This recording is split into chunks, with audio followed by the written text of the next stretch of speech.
बोले श्री कृष्ण भगवान की जय। बोले उमापति महादेव की जय। बोले लक्ष्मीपति नारायण की जय। बोले पालन करता की जय।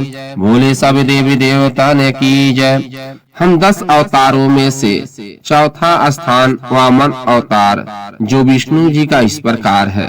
जब भी धर्म की हानि होती है, भक्त के ऊपर कष्ट आता है, तब तब भगवान विष्णु की उत्पत्ति लेते हैं। जो इस प्रकार है अंत तक सुने और जो भी इसको सुनता है उसकी सारी पाप सारा कष्ट दूर हो जाता है। जो इस प्रकार है। श्री वामन भगवान विष्णु के अवतार है। त्रेता युग के प्रारंभ में होने में भगवान विष्णु ने बक्सर में मां गंगा के तट पर सिद्धार्थ स्थल पर वामन रूप में देवी अदिति के गर्भ से उत्पन्न हुए। इसलिए इस स्थान को वामन जन्म स्थली एवं वामन सरम भी कहते हैं। इसके साथ ही यह भगवान विष्णु के पहले ऐसे अवतार थे जो मानव रूप में प्रकट हुए। बालक रूपी ब्राह्मण अवतार दक्षिण भारत में इनके मूल नाम उपेंद्र से जाना जाता है। इनके पिता के प्रजापति कश्यप थे तथा माता अदिति थी। इनके बड़े भाई विवस्वान, इंद्र, वरुण, पूषा, अर्यमा, भग, धाता, पर्जन्य, अंशुमान, तवंसता और मित्र थे। उत्पत्ति भगवान वामन ऋषि के कश्यप तथा उनकी पत्नी अदिति के पुत्र थे। वह अदितियों में 12वें थे। ऐसी मान्यता है कि वह इंद्र के छोटे भाई थे। वामन भगवान भागवत कथा के अनुसार विष्णु ने इंद्र के देवलोक में अधिकार पुनः स्थापित करने के लिए वह अवतार लिया। देवलोक असुर राजा बलि ने हड़प लिया था। बलि विरोचन के पुत्र तथा विष्णु भक्त प्रहलाद के पौत्र थे और एक दयालु असुर राजा के रूप में जाने जाते थे। यह भी कहा जाता है कि अपनी तपस्या तथा शक्ति के माध्यम से बलि ने विलोक त्रिलोक पर आधिपत्य पा लिया था।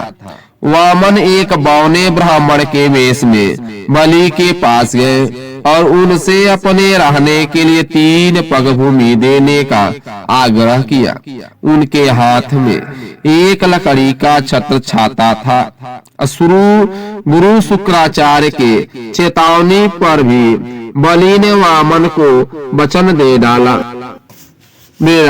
भगवान वामन ने अपना आकार इतना बड़ा किया कि आकाश में भी ताकने से नहीं दिखाई दे रहे थे। एक ही पग में पूरा भूलोक पृथ्वी नाप लिए।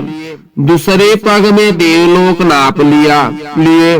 इसके पश्चात ब्राह्मण ने अपने कमंडल के जल से वामन के पांव धोए। इसी जल से मां गंगा की उत्पत्ति हुई। तीसरे पग के लिए कोई भूमि बची ही नहीं। वचन के पक्के बलि ने तब वामन की तीसरा पग रखने के लिए भगवान विष्णु जी से प्रार्थना किए।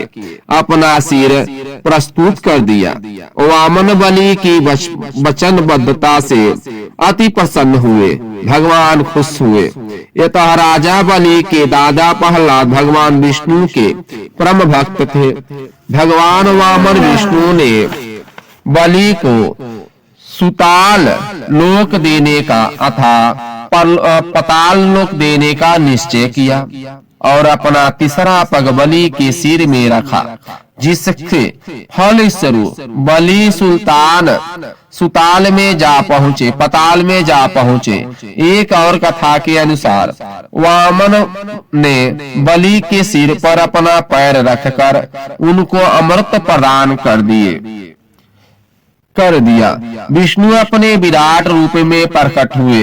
बहुत खुश हुए। कहे, हे बलि, अब तुम्हें राजा को महाबली की उपाधि प्रदान करने की कोई बलि ने अपनी धर्म प्रयार्थ तथा वचनबद्धता के कारण अपने आपको महात्मा सिद्ध कर दिया था।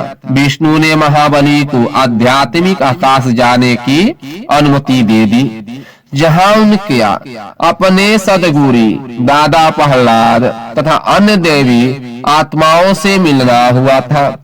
बलि का विवरण प्रतीकात्मकता के अनुसार कहा जाता। बलि को समझाए कि हे वामन अवतार के रूप में विष्णु ने बलि को यह पाठ दिया, यह समझाया कि दंभ तथा अहंकार से जीवन में कुछ नहीं मिलता, और यह भी कि धन संपदा क्षण भंगुर होती है।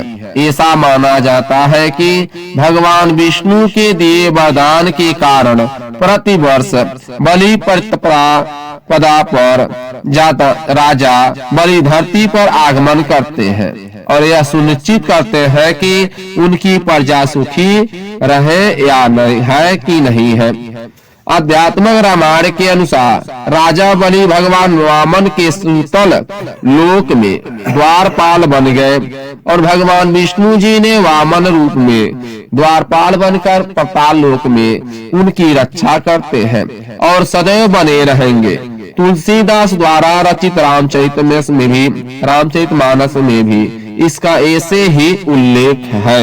संदर्भ इतिहास देवता है, संप्रदाय पूजा है, आस्था दर्शन पूर्ण जन्म मोक्ष के लिए है, कर्म माया है, दर्शन धर्म है, वेदांत योग्य है, शाकाहार शाकांभरी आयुर्वेद युग संस्कार भक्ति हिंदू दर्शन है, ग्रंथ शास्त्र वेद संहिता वेदान है, ब्रह्मा ग्रंथ आर्य है, उपनिषद श्रीमद् भगवत गीता है, रामायण महाभारत है, सूत्र पुराण है। विश्व में हिंदू धर्म गुरु मंदिर देवस्थान यज्ञ मंत्र हिंदू पौराणिक कथा हिंदू है विग्रह है, विदेश हिंदू धर्म है।